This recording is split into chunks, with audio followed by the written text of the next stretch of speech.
Indira Gandhi National Open University presents a program for the students of Master of Journalism and Mass Communication, Master of Journalism and Electronic Media and Postgraduate Diploma in Journalism and Mass Communication titled Communication Concepts for Beginners Part 2, Program Code MAJMC, MAJEM and PGJMC. Course code MJM020. The presenter of the program is Dr. Shikha Rai, Associate Professor, School of Journalism and New Media Studies, IGNOU. Let's listen to the program.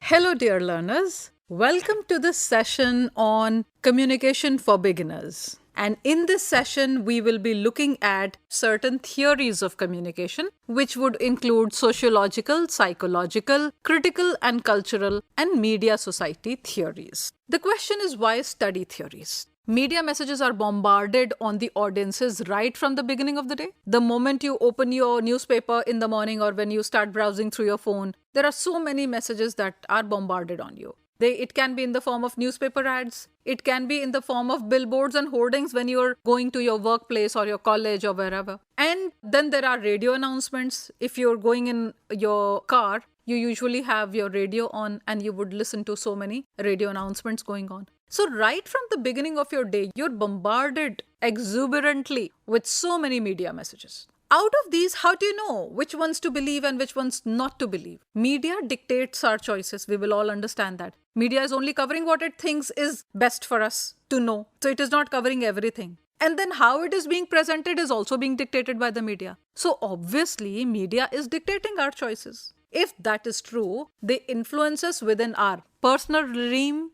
within our social realm, and within our cultural systems. So while we are being affected like that, this is the reason why we should be studying theories, because these theories tell us how media can affect us. The more informed we are of the reality that is being created by media and is being presented to us, the better position we will be in to make our decisions. Let us first define what mass communication theory is.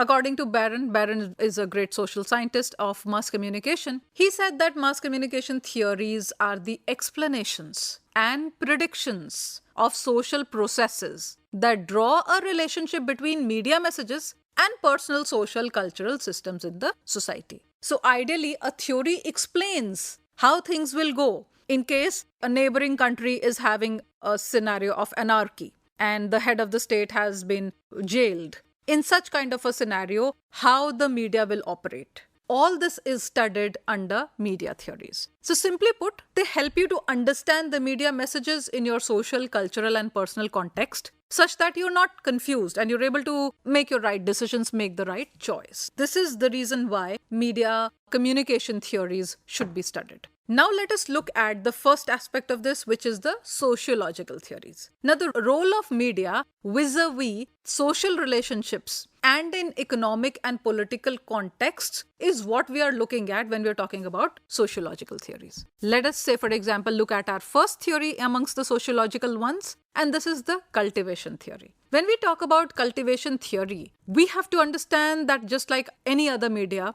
TV constructs a reality for us. Why are we saying TV specifically? Because when this theory came, TV was a new media. We only had newspapers, we had radio, and TV was coming into the world in various countries as well as India. So this theory started talking about television per se. And it says that TV constructs a reality for its viewers. It also creates certain frames of reference. What do we mean by that? When we're talking about constructing a reality, so say for example, a college goer, a 17-year-old or a 19-year-old is looked at in a certain way. There are two categories of students, one who are prolific readers who really want to know and gain more knowledge. On the other hand, there are others who would like to have fun and enjoy. So that is the kind of image that media has constructed in our minds about youngsters or young adults, people who are college goers. So it creates certain frames of reference. Like even if I talk about college goers, the idea of being cool. Who is it that you call cool? Is it the person who always protests? Is it the person who has the gall to call a spade a spade? Is it the person who tries to bunk and creates new trends for people to follow? Is it the person who is more into fashion and newer kinds of hairstyles and all? Is it the person who's a better sports person or good with extra curriculum? Who will you call cool? Now, this is the frame of reference that media is creating for the youngsters. It can be any of it. Also, it helps in maintaining power relationships in a society. What? The TV constructed reality. Like, you would all appreciate that media is a part of the society, polity, and economy of any society, of any country. And while that is so, it cannot exist in isolation. Media has to be a subsystem of all these three systems. Having said that, it is important for media to maintain the power relationships, because if it does not, the first entity to be affected would be media itself. Then, of course, there have to be certain observable and measurable changes which are very small. Like, we cannot really point our fingers to stating that this is the effect of TV. Because in society, there are various things. Let us assume the people of a village. And because TV has come into that village, one cannot say that all the changes that are taking place in the way people are operating their lives is due to TV. There can be a huge section of people who could be migrating to cities. There could be another section of well-informed and educated children who might be coming back to the villages. So we cannot point a finger and say that such and such change has come due to television. So what is it? The observable and measurable changes which you can really point a finger at are very small, very trivial. You cannot name it. So this is the theory of cultivation, which came during the time when TV was just coming into our world. The next theory that we are talking about in sociology is the agenda setting theory. When we talk about agenda setting, first of all, we need to understand this. An agenda is a list of things that are going to be discussed in a meeting. Now, when we talk about agenda setting theory, we are talking about those aspects that media is going to cover, because it thinks that people should be talking about this. So, media does not tell us what to think. Media does not tell us that if certain event has taken place, whether it should be looked at as a negative event or whether it should be looked at as a positive event. It does not tell us what to think, but it does tell us what to think about. It tells us to think about, say for example, unemployment, and not to think about the dangers of artificial intelligence in human lives. So ideally, this is the system which is giving us the subjects that we should be talking about. But whether we take a positive aspect of it or whether we're looking at the negative aspect of it is not being dictated by media. So this is the agenda setting theory. And then the idea is, how is this agenda being set? Through timing, through placement of stories, and then there is a priming effect as well. What is timing? You would all notice that when we see TV news, the first news is always longer as compared to the news that would follow. Because towards the end, they just become 10 seconds news or 2 lines that are being said about something that has happened at a given place. So timing of the news is important, and automatically nobody tells us that the first news of the bulletin is important. We automatically understand that the first 3 news would be important. Then the placement of the story, which is the top news as compared to which is the last news. You would also see that there are no ads coming in the first 2 news. Only after they have been explained in detail, the 2 news, only after that the ad will come. So this is how media sets the agenda. Without saying anything, without getting black and white, our agenda has been set.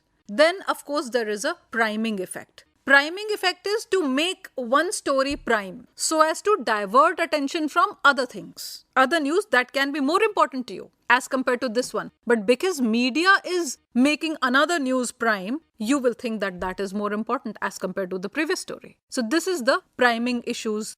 Then there is a debate which is going on all the time. Like whenever social scientists or people in general say that media is creating the agenda for the people, media says no, it is what the people like, and that is what we are giving to the people. So who is setting the agenda continues to be a debate between media and all those who are consuming media. So whether it is the people and the preferences of people which media is making the agenda, or whether it is media being controlled by the social elite group giving us the agenda to talk about, and in the process turning a blind eye towards other important events. This is the agenda setting theory. The second theory that we are going to talk about is the uses and gratification theory. Uses and gratification, as the name suggests, as the word suggests, use the media to satisfy certain kind of needs. The word gratification means satisfaction. So use of media to satisfy certain needs is what is being implied here when we're talking about uses and gratification theory. So the effects of media are limited to what people want it to be. This theory too came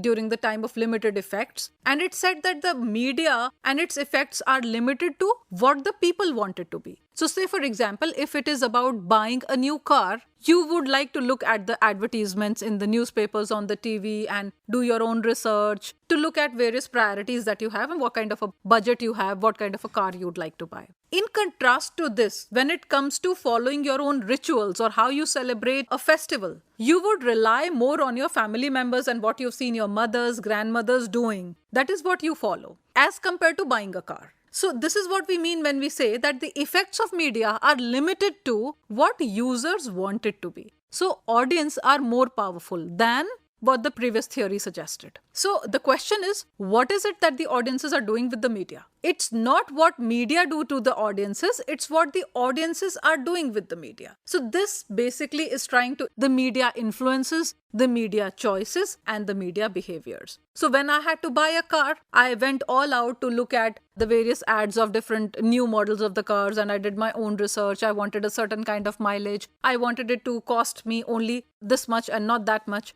So what we are doing with the media is important. And that is why this theory talks about what use the audiences is putting media to and how audiences are being satisfied by using that media. So this was the theory of uses and gratification. The third theory we will be talking about is the dependency theory. Dependency, as you would all understand, the power of a mass medium is decided by how much the audiences are dependent on it. So if you cannot stay without your mobile as long as you are awake and not asleep, it shows how much power your mobile is wielding on you, how much dependent you are on that gadget, on that device. So where is this power invested? It is the relationship of three factors. It is the relationship of the social system, of the media's role in that social system, and the third part is the audience's relationship to that media. So you would appreciate that before social media came into existence, people's relationship with media was not that strong. People would maybe watch TV for an hour or two and that is it. It was more of our socialization. And today socialization is happening through media. So our dependency on media has increased. The kind of social system that we have now, which is so proliferated by media, and the kind of role that media is playing is dependent on what kind of a relationship the audiences have with this media. If I trust Facebook, I would browse it more often, take its information seriously, and maybe take action on it. But if there is another platform which I don't find useful, I would probably not open it for a week. So what if the app is in my mobile? So what is very important is the kind of relationship that media enjoys with its audiences. And then when this media is acting in the given social system, it will have the desired effect, the strength of media that we always talk about. This is where the power is invested. The next thing that dependency theory spoke about was the degree of dependence and how it rises, how it reduces. Degree of dependence increases with the rise in the number of functions that the media is serving. It also increases that when there is greater conflict and change in the society. Why? Because say for example, if you want to know through media what's happening where and whether it is safe to go to certain place as compared to not going there. Then when we're talking about the rise in the number of functions, we all know that our mobile these days, a smartphone these days, also does the work of a computer, also does the work of a phone, also helps us in internet banking, booking a train ticket, booking a flight ticket, everywhere this media is involved. So greater the number of functions this media is serving, more is our dependence on it. That is about the sociological theories of media. Now we will talk about the psychological theories. The first theory that we are talking about is the attitudinal change theory. First of all, we need to understand the concept of dissonance. What is the meaning of dissonance? Dissonance is any kind of mental discomfort that a person faces, that a person feels when anything new comes into the picture. So say for example, people who have been working 8 hours a day and have been going from 9 to 6 to office are suddenly told that now onwards they will be working in evening shifts.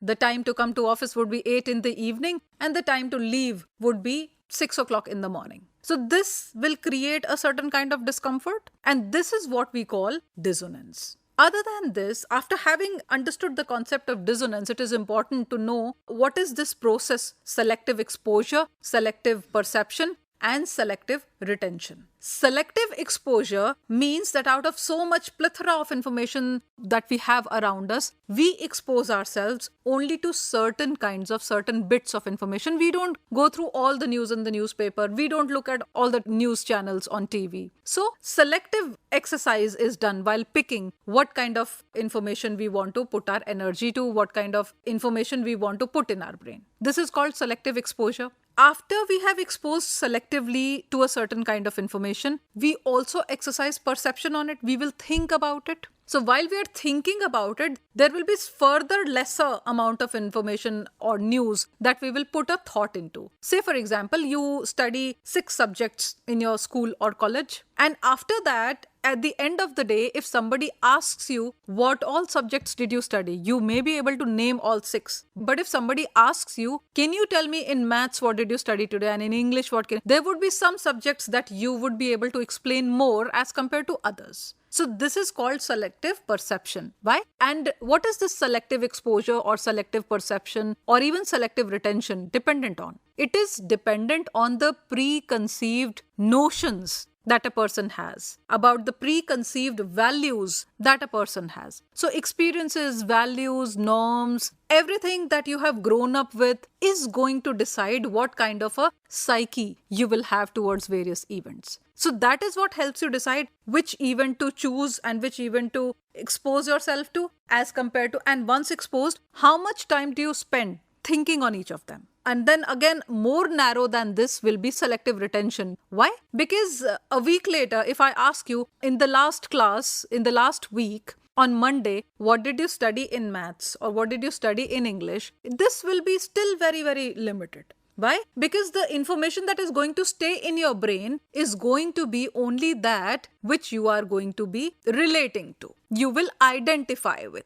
That is the only information that will stay in your brain. So these are the 3 selective processes which are a part of attitudinal change theory. The next theory that we will talk of is the reinforcement theory. We all understand that media is a subsystem and it is not capable of bringing about a change on its own. It depends on nexus of mediating factors. There are multiple factors that are into consideration. There are multiple factors that are acting, and there are influences like social and religious ones. All of them together decide what is getting reinforced in the minds of the audiences. Direct effects of media are seen only when the mediating factors are not operational or they are impelling a kind of change. So only when a change comes do we try to dig into the aspect of what is leading to the change. Also, if the mediating factors are not operational, whatever is leading a change is not operating well, then there will be a certain kind of disturbance, and then we will look back at why this kind of a change is happening. So mediating factors, it is important that they be operational, and then they should also impel a change. Now this is the reinforcement theory. The next theory that we are going to talk about in psychological theories is persuasion and attitude. Now this basically talks about those factors of psychology which decide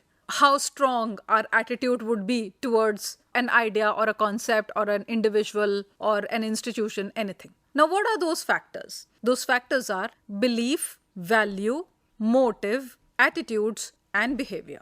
Belief is the set of ideas that one may think to be true, like one may believe that there is God, but there is no evidence of someone having seen God. So that is a belief. Value is the merit or worth or usefulness of something. So the fact that people are honest is a value. They may choose to be dishonest, but the value system is such that they like to be honest, they like to exercise honesty in their day-to-day lives. Motives. What is the reason, what is the purpose why the certain interest of a person is reflected in something? So aims or self-interest of a person is the motive. And attitude is something which is very difficult to change. It is a mindset that has shaped up after many times you have experienced the same thing. So attitude is something which is very rigid, most difficult to change, and it takes longer time to be made. Then we have behavior. Now, behavior can be seen in terms of your action, in terms of what you observe, and it is also affected by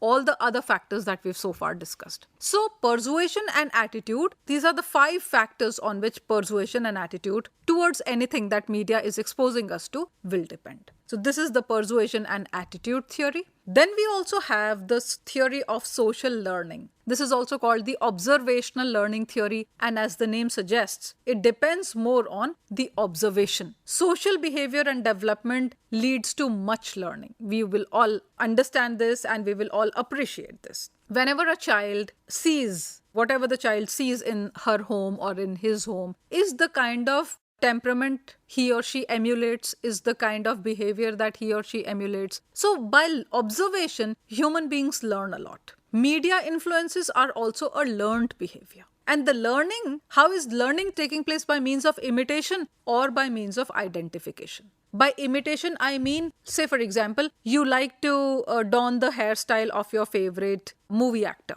That is imitation. And identification is when you are so inspired by a film that you saw that you try to emulate those changes in your normal life. You try to identify with the character you saw in the film. That is identification. So both of them are ways of learning. So while you learn by observing, you either imitate it or you try to make a decision when you are in the similar situation as your favorite character. Whatever the child sees in her home or in his home is the kind of temperament he or she emulates, is the kind of behavior that he or she emulates. So by observation, human beings learn a lot. Media influences are also a learned behavior. And the learning, how is learning taking place? It is taking place by means of imitation or by means of identification. Say for example, you like to don the hairstyle of your favorite movie actor. That is imitation. And identification is when you are so inspired by a film that you saw that you try to emulate those changes in your normal life. You try to identify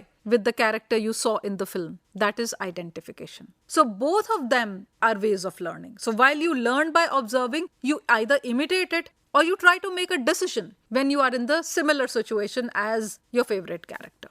So there is a certain sequence for learning. And what is this sequence? First of all, a human being pays attention to something.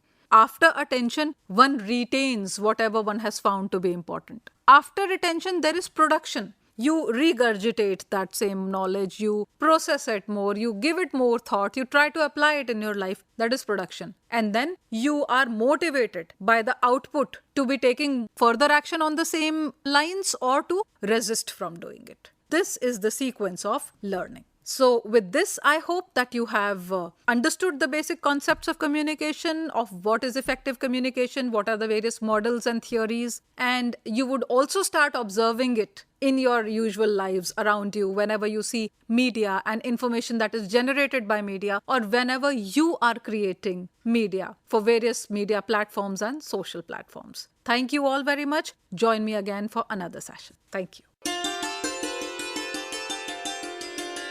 You were listening to a program titled Communication Concepts for Beginners Part 2, Program Code MAJMC, MAJEM and PGJMC, Course Code MJM020. The presenter and content coordinator of the program was Dr. Shikha Rai, Associate Professor, School of Journalism and New Media Studies, IGNOU. The program was technically supported by P.P. Sharma, edited by Sadan Lal, and produced by Santosh Kumar Pandian. This program was brought to you by Electronic Media Productions Center of Indira Gandhi National Open University, New Delhi.